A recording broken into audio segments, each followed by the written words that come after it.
Thomas Jefferson was the third president of the United States from 1801 to 1809.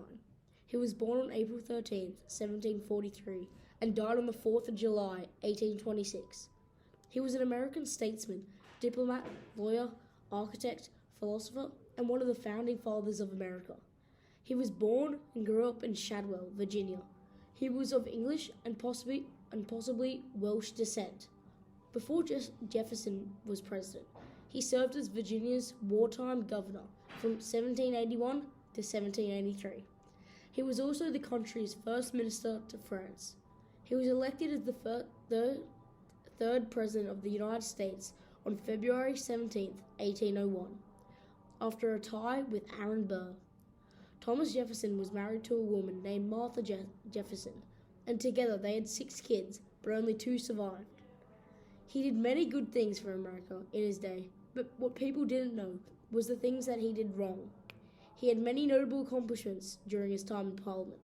During Thomas Jefferson's time in office, he did many things that had benefits for America. His most notable achievements were the creation of the Declaration of Independence and the establishment of the U.S. Mint. He motivated American colonists to break away from the Kingdom of Britain. In 1777, Jefferson drafted the Religious Freedom Act, which guaranteed freedom of religion to all people in Virginia. It was enacted into law in 1786. He made it so that people could believe what they wanted and could go in any path of their own faith. On the 2nd of December 1806, in his annual message to Congress, President Jefferson called for the criminalization of international slave trade on the first day that it was possible.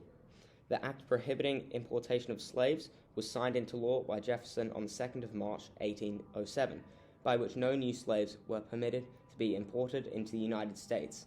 It took effect on the 1st of January 1808, the earliest date permitted by the Constitution. Jefferson also doubled the size of America during his presidency. In 1802, Jefferson agreed to purchase New Orleans and its surrounding areas from France for $15 million. In exchange, Napoleon would sell the entire Louisiana Territory to the U.S. Even though Jefferson had many achievements, he also did many bad things. Jefferson enslaved more than 600 African American slaves in his adult life. Jefferson consistently spoke out against the international slave trade and banned it when he was president. Privately, he still had slaves. Jefferson also impregnated a teenage girl named Sally Hemings, who was one of his slaves. Jefferson had an impressive mansion, Monticello. However, lots were unknown at the time. Jefferson purposely made getting to the house very difficult. You had to go up a hill through a thick forest and swirls of mist that receded at the summit, and this was on purpose. Jefferson was also a rapist and a pedophile, as he impregnated a teenage slave in Paris named Sally Hemings. In Monticello, slaves were set up in many different parts of the house to magically have food appear from cupboards, doors, and tables.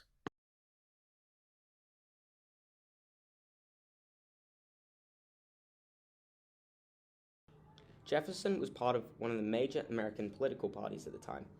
This meant he was supported by many people such as James Madison and other high figures in the Democratic-Republican Party.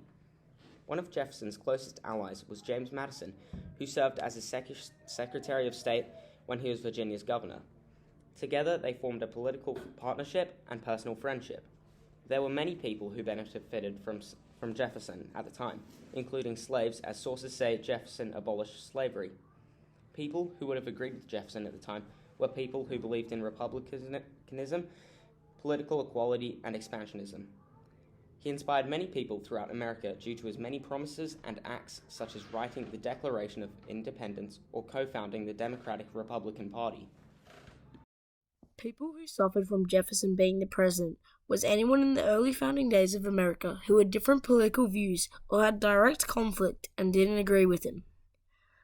Although Thomas Jefferson was said to do many good things in the early days of America, such as the abolishment of slaves, however, sources point to Jefferson owning over 600 of them, so obviously the slaves are people who suffered while Jefferson was president. The opposing political party at the time, the Federalists, was the known opposition for Jefferson. People such as George Washington were politicians for this party. not at the time. Sources from the time found in America tell us about famous figures and people who didn't support Jefferson. One of his known enemies was Alexander Hamilton, who had a role in the War of Independence. Also, we can safely assume that they were definitely, without a doubt, some people who disagreed with Jefferson and found the other presidents' manifestos more pleasing and wanted to still be able to trade slaves and not be a part of some other acts in America's early history.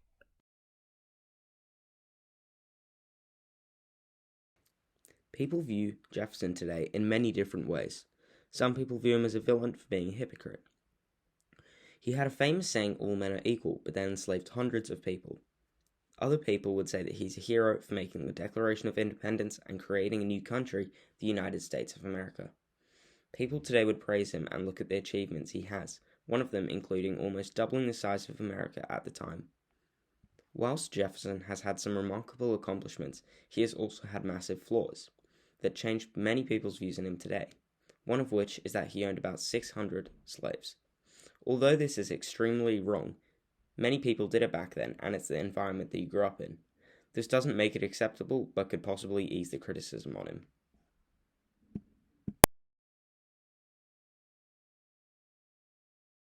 Throughout doing our research, Toby and I came to the conclusion that Jefferson was a hero. We both knew that Jefferson had done some bad things, but there are many more positives. We believe that Jefferson was persistent and virtuous. Jefferson's heroic qualities allowed him to lead a monumental development in early America, and without him, America would not be in the state it is today.